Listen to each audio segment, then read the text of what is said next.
The Bung King bar and frame slider for Harley Davidson Sportster models saved my bike from major damage on several occasions. Here's my most recent crash and save. Alright, what's going on YouTube? Fitting up and moving out to Ace Cafe for our pre-stage 1 dyno run. We got 2012 miles on the Snakester odometer, 2021 Iron 883.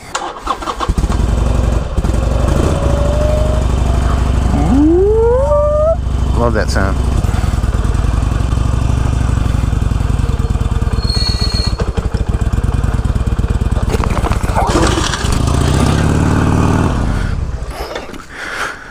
What the hell happened there?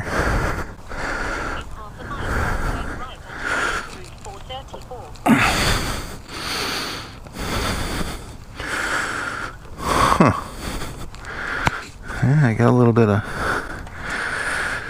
craziness going on. Still don't know what happened.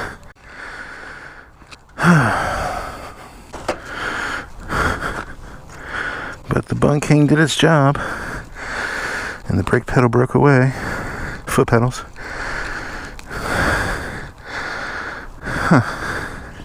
Couldn't tell you what happened there.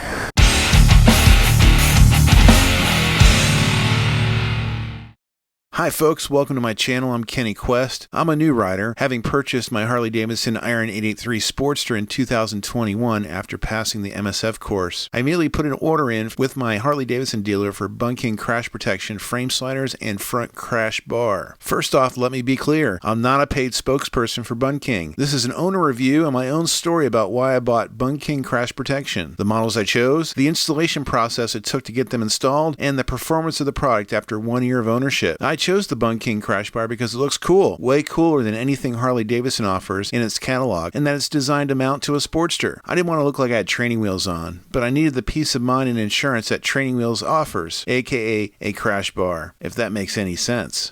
A front crash bar is designed to do what the name implies it should. It protects the front section of the bike in case of a crash or if the bike happens to fall over. For a new rider like myself, I wanted the extra peace of mind that I could learn on a bike made from steel and not worry about denting the gas tank or other expensive hard parts during my learning process. Whether that meant the motorcycle moving at low speeds or moving the 568-pound bike around in the garage or parking areas. Another popular use for the Bung King crash bars, and where it's gained its notoriety as the cool protection accessory, is in the stunt community. In fact, it was designed and built for Southern California stunt riders to protect their bikes as they were learning new tricks and didn't want to destroy their new sporties in the process. You'll often see stunt-specific Sportsters outfitted with Bung King bars. These bars are also made for dynos. Bung King makes dyno-specific crash bars. The bar features replaceable Delrin sliders on the ends to help the bike slide over the pavement as opposed to taking hold of the bike while it's sliding and causing it to high side. According to Bung King, a lot of R&D has gone into the exact placement and length of the bar to ensure enough lean angle so not to impede other types of high-speed cornering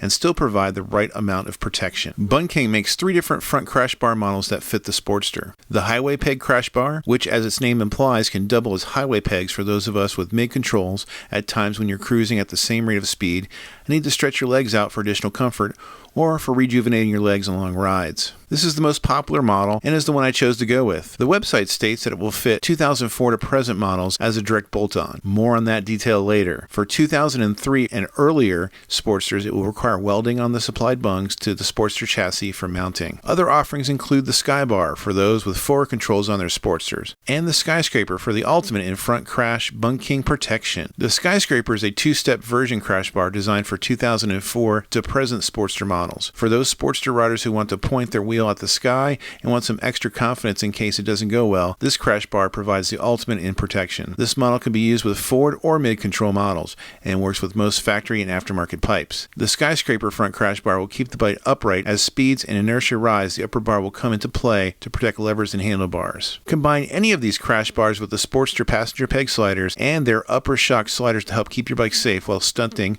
or, like me, for low-speed tip-overs. Like I said, I chose the highway crash bar for the front. For the rear, I chose the shock mounts frame sliders. I did not get the passenger peg sliders. I felt what I had was enough, and so far, so good. The frame sliders are popular additions for sport bike owners to protect their plastics in case of a tip over or crash. Sportster owners can protect their shocks, metal fenders, and leather seats as well as exhaust by adding a shock mounted frame slider. Highly recommended. Bung King frame sliders are fully coated in Delrin. Delrin is made by DuPont and is an engineering thermoplastic used in precision parts bolts requiring high stiffness, low friction, and excellent dimensional stability. Lee sliders use the upper shock bolt to locate them on your Sportster and will help protect your shocks as well as the most of the rear of the bike. Delrin by nature is very resistant to shattering under high impact and has a slippery quality, making it slip across the pavement as opposed to digging in and causing the bike to flip. Their frame slider kits are direct bolt-on for most Evo Sportsters. The frame slider kit comes with all the hardware and spacers needed to replace the factory parts and keep everything in alignment. You can keep your stock shock cover in place if you're running factory shocks. They're available in 6.5 or 4-inch sliders. I chose the 4-inch model as it's the most common and matches the extrusion length when attached to the shock as the front crash bar. The kit contains 2 sliders, hardware, and spacers. So that's the tech specs. Let's talk about the installation process and how I came to purchase Bung King. Bung King is a widely distributed product. You can buy it directly from them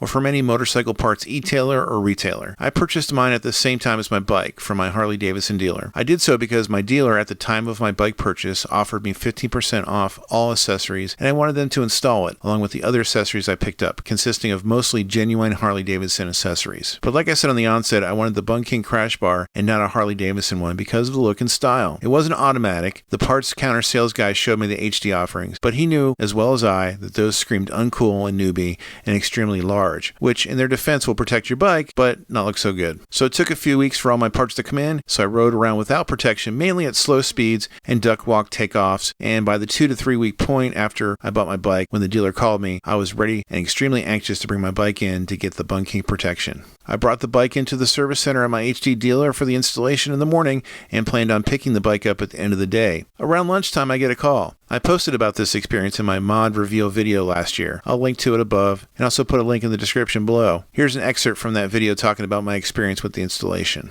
I was unable to install my Bung King bar because of this bend right here. So that bend, the Bung King bar would install right here and it would damage this exhaust header pipe. So I had asked the Harley dealer to take some in-progress pictures of the installation for me so I can share them with you guys during this episode. So they took pictures. During the installation, I got a phone call from the dealer, an individual I never had spoken to before, but they informed me that the Bung King bar would not work and that I had to make a different choice for my crash protection. And I asked them why, and they said that the exhaust was preventing it from being installed and I have to choose something different. So what was shocking in the pictures, and I'm going to throw them up here, was that you're seeing the Bung King bars installed. Of course, it's not now. So I don't know what happened in between. Coincidentally, was watching YouTube and I saw Moto John posted a video on his channel about installing the Bung King bar himself, and he installed the Bung King bar. Here's a picture of it. He's got an Iron 1200. The first thing I thought was, oh, okay, he must have modified a manifold, pipes coming out of the manifold. He must have an exhaust system of some sort. And so I messaged him in the comments, and he says he has stock exhaust. Now, to my knowledge, the Iron 1200 and the 883, it's the same connection points and everything's the same when it comes to that. So I'm curious as to why the Bung King bar doesn't fit. So I picked up my bike equipped with the frame sliders and the most discreet front crash bar Harley Davidson offered for the Sportster, a hoop-style crash bar that can't double as highway pegs without adding a clamp-on style highway peg accessory. Not the look I wanted. They didn't offer me a refund as they special ordered the part in. Since I knew that was upgrading my exhaust in the future, I kept the Bung King in its box and moved on with life. A couple of months later, I looked up a local mechanic, Wanderer Moto, from whom I saw on Blockhead's channel, a local to me YouTuber with whom I watched a lot of his content before passing my MSF course. If you're a new rider, you should check out his back catalog of videos from 3 and 4 years ago where he rides an Iron 883 and demonstrates how to ride it. Link to that video series below in the comments. Anyways, I contacted Wanderer Moto, Pedro, for some help with some DIY bolt-on modifications I was doing at the time, which are included in my 883 Iron build series. Links to that above and below in the description and a link card at the end of this video for that series. Pedro and I got along great, so when it came around for my 1,000 mile service, rather than bring it to the dealer, I had him perform the service, which is within everybody's right and freedom to do as the owner of a Harley Davidson bike, as I learned later from researching the Magnuson-Moss Act. I linked to that video above. During that service, Wanderer Moto installed the Bung King bar that the dealer said could not be installed without changing out the exhaust. Here's a clip of me picking up the Sportster after my 1,000 mile service at Pedro's garage and him explaining what he did differently than the dealer for the installation. All right, picking up the Snakester at Pedro's. Wow, I see that there's the Bung King bar on it. It's right there. And it couldn't be installed, said the Harley dealer. I had to actually make a couple of spacers out on the bottom to make it fit properly and have the clearance between the front exhaust over there. Okay, so just spacers. Yeah, I had to put 2 little spacers down there, you see. Okay. So you can have the proper clearance so it doesn't head. And then I test rode it and to see, because this is a rubber mounted motor, it does shake back and forward a lot and it doesn't touch it. So right. So word to the wise, if you buy the Bung King bar and have your Harley Davidson dealer attempt to install it and they give you any feedback that they can't be installed with the stock exhaust, they're wrong. All you need to do is add some spacers. So here's what my Iron 883 Sportster, aka the Snakester, looks like with the Bung King highway bar installed today. As you can see, it's unobtrusive and the frame sliders practically disappear in the rear. I found an additional use for the frame sliders as well, a mount for my rear-facing camera clamp. Very handy indeed. Stunt riders use the rear frame sliders to stand on, so I hear. This installation came in the nick of time. A couple weeks after the installation, I crashed. High-sided coming out of my driveway at a slow speed. I still have no idea why I crashed. I've played the footage in slow-mo, but still haven't found a definitive answer on why I crashed. I hadn't ridden in about a week, and it was weird, but the Bung King saved my gas tank, no dents. However, since I didn't have the skyscraper bar, my brake lever was bent. It still worked fine, but it was noticeably bent. But no worries, for less than $40, I picked up a pair of cool levers that have a matching finish to the bike and feature a slotted design, or even lighter to pull than my stock ones. So that worked out. If you like this video, give me a thumbs up, and do me a favor, share this video with anyone you know that has a Sportster. It will help grow the channel. Take care, and I'll see you next time. I'm Kenny Quest. Thanks for watching. If you like Harley Davidson products, the Harley Davidson lifestyle, follow my channel, where I embark on a journey of a lifetime, diving headfirst into motorcycle culture, modifying my Harley Davidson motorcycles, traveling, and having a good time. If you like my vibe, I encourage you to subscribe. See you next time. Oh, hey guys, thanks for sticking around to the very end.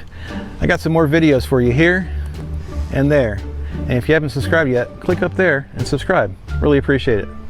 See you next time. Deuces.